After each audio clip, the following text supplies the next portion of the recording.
Dr. Ballay, please take it away. Thank you very much. I'd like to thank each and every one of you today for this opportunity. This is really a great moment for me. Thank you, Adrian. Thank you, Libertarian Party members. I'd like to also thank my lovely wife and some friends who've come from New Orleans to Costa Mesa in support of me today. Most of you guys don't know me, so let me introduce myself. My name is Charlie Ballay. I am an otolaryngology physician. I trained in Louisiana, Texas, as well as California. I grew up in a small community on the banks of the mighty Mississippi in a relatively low-income family. But my family taught me early on that in order to escape poverty, we needed education, we needed hard work, and with these, it would foster a better way of life. And it did. They instilled in me early on libertarian values. But you know, in one's life, sometimes one is called to act extraordinarily. And this supersedes one's ability to remain silent.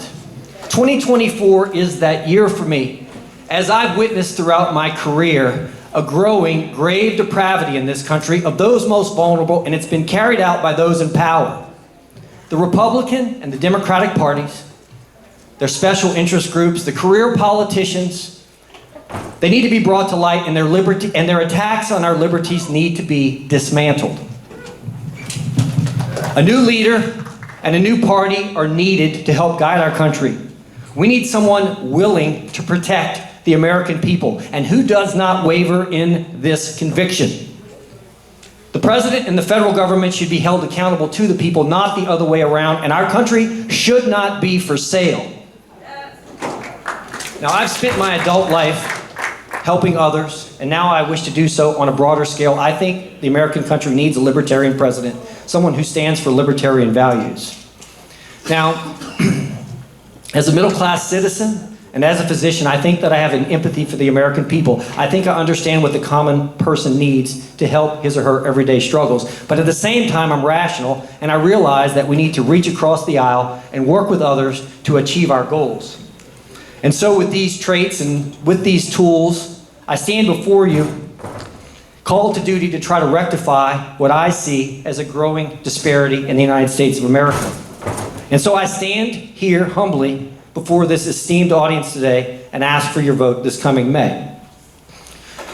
Now, if there is a hope for our future and if there is a hope for our youth, we must revert back to the values that made this great country a beacon of hope for the world. That of freedom, that of individual rights, that of personal autonomy and family values, and most of all, that of responsibility. Dare we will become those who we sought to escape. But we must take care of our people in this country first and foremost. It is shameful, for instance, that our politicians in Washington can waste tax dollars, spending, when we have economically deprived elders in this country who cannot pay for food.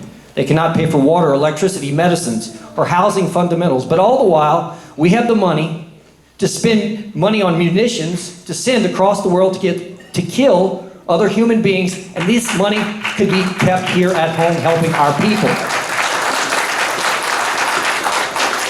But in order to be successful and grow, we need to attract other people. This party needs to expand. We need to attract those willing to listen. Those with open minds, those open-minded enough to realize that our plight is their plight, that our message of being simply sane is simply that. This is simply a plight witnessed when we declared our independence hundreds of years ago. This country demands someone of the people, for the people, distanced from political elite circles who wants nothing more than to help this great nation. I feel that I am that person. And I think that in this year, there's absolutely no reason that this party cannot achieve tremendous success. We have a very strong message, that of freedom, that of fairness, that of personal autonomy, individual choice, and that of non-aggression. These values resonate well with the United States of America.